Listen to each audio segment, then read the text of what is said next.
Hello, and welcome to my presentation on food insecurity. Throughout this presentation, I hope to prove that food insecurity is an inevitable consequence of climate change. I hope you find it informative and that you enjoy it. I'll start by explaining exactly what food security is. According to the United Nations General Assembly, since 1948, access to an adequate quantity of affordable, nutritious, and culturally appropriate food is a basic human right, and therefore, food insecurity exists when food related systems are so strained that food becomes inaccessible, unavailable, or insufficient for survival. How common is food insecurity in Canada? As one of the largest food producers and one of the wealthiest nations in the world, over 4 million people in Canada are food insecure. 1 in 6 children under the age of 18 are directly affected by a food insecure household. Female lone parents are the most vulnerable to food insecurity, and 70% of households who rely on social assistance are food insecure.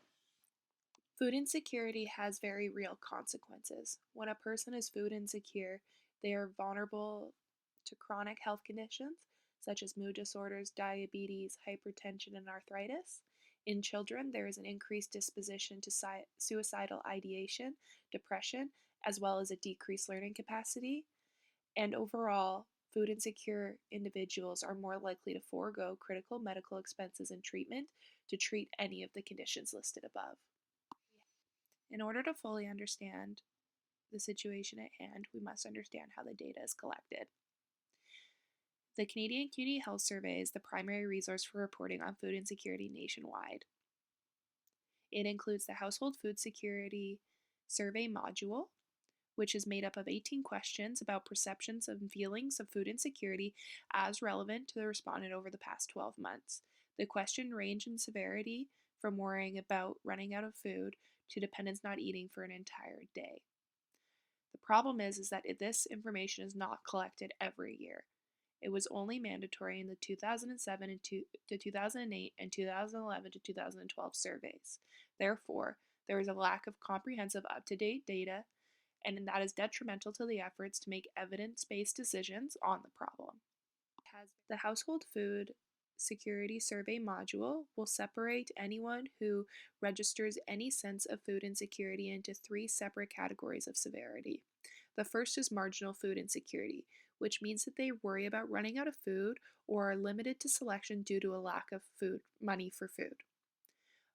The second is moderate food insecurity, which means that there is a compromise in the quality or quantity of food due to a lack of money. And the third is severe food insecurity, which means that meals are missed, there's a reduction in food intake, and at most extreme, go days without food. As you can see based on the figures here, food insecurity is on the rise in Canada. Food insecurity is not evenly distributed throughout Canada.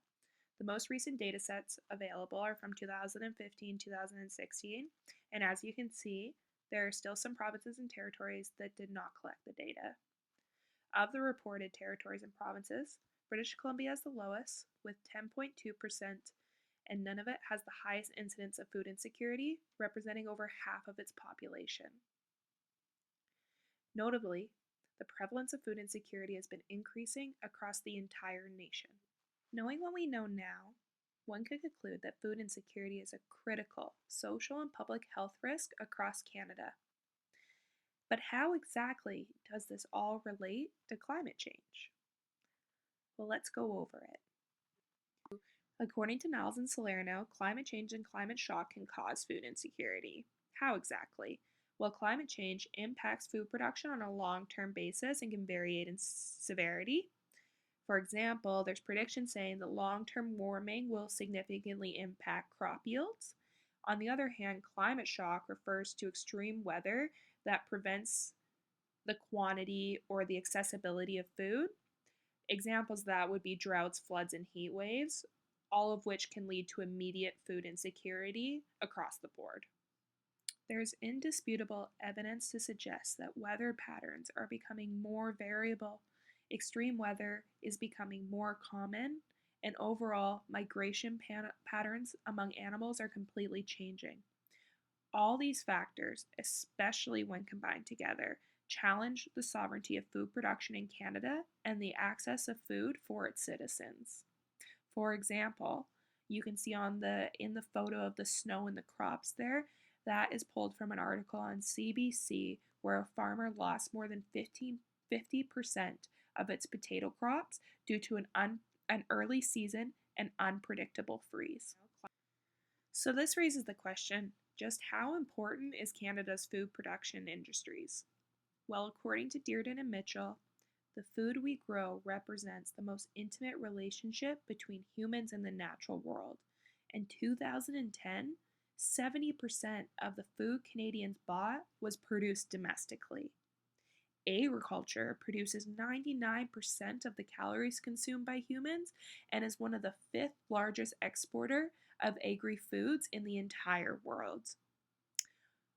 Also, aquaculture is the fastest growing food production activity in the world and is continuously growing in Canada.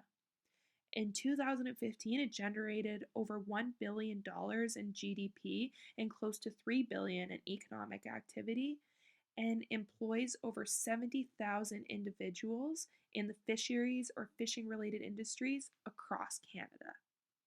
So I think we can conclude that Canada's food producing industries are an important staple to our livelihood. So let's take a second to talk about agriculture and climate change. How is it being impacted?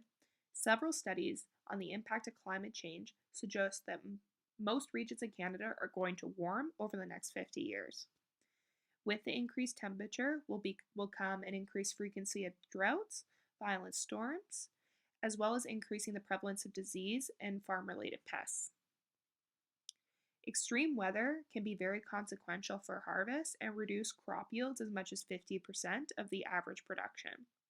Warmer temperatures can also impact livestock, such as heat wave-related fatalities, especially among chickens, reduce milk production in cattle, it could cause challenges in the reproduction, and so much more. As previously discussed, fisheries and aquaculture are an important staple to Canadian food production and to our livelihood. Canada has one of the most productive marine environments in the world among all of our oceans and seas. According to the Department of Fisheries and Oceans, temperatures across the board are rising as a result of climate change.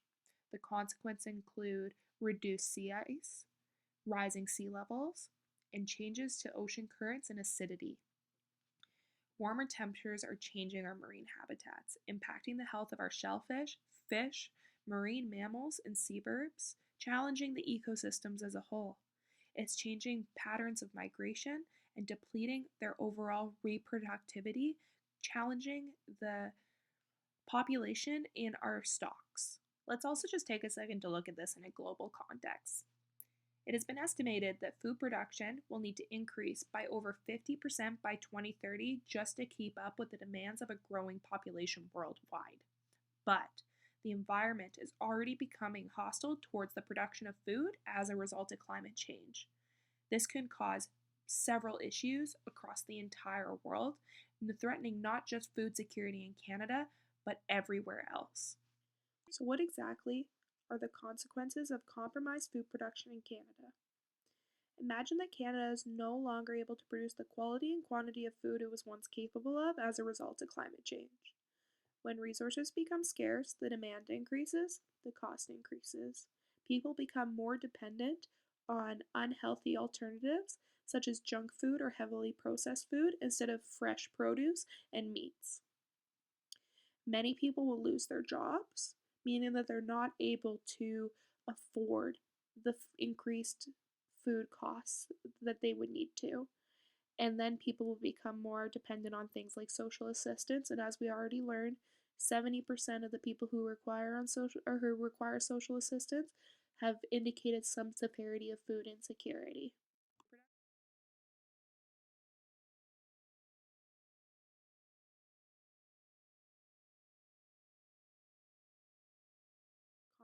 This all may seem very bleak because we're already there. We're already seeing depletion, droughts, and heat waves in our agricultural sector. So what exactly can be done? One article I found suggested two very strong and influential points. That is, that we need to adapt in order to reduce vulnerability and increase resilience. In some examples of that mean that we need to maybe look at growing different crops that are better suited for the present conditions, plants that can go longer in dry periods. In fisheries, we could look at doing facilitated migration or transportation of species into our ecosystems. We also need to work to protect the existing stocks and support them as they adapt to their new surroundings through further regulation on fishing quotas, what gear is allowed, etc. The government also needs to support research evaluating the effects of climate change and predicting the effects on public health, which includes food security. I would say that this needs to be, given that it's been on an upward trend for the last decade, I would say we need to start looking at it every single year. And lastly, as a nation, we need to reduce the impact on Canadian ecosystems, industries, and the entire world so we can look towards a food secure future for all of its citizenry. Thank you for taking the time to watch my presentation. If you have any questions or comments, I would love to hear them. Feel free to leave them in the comments section below. Have a great day.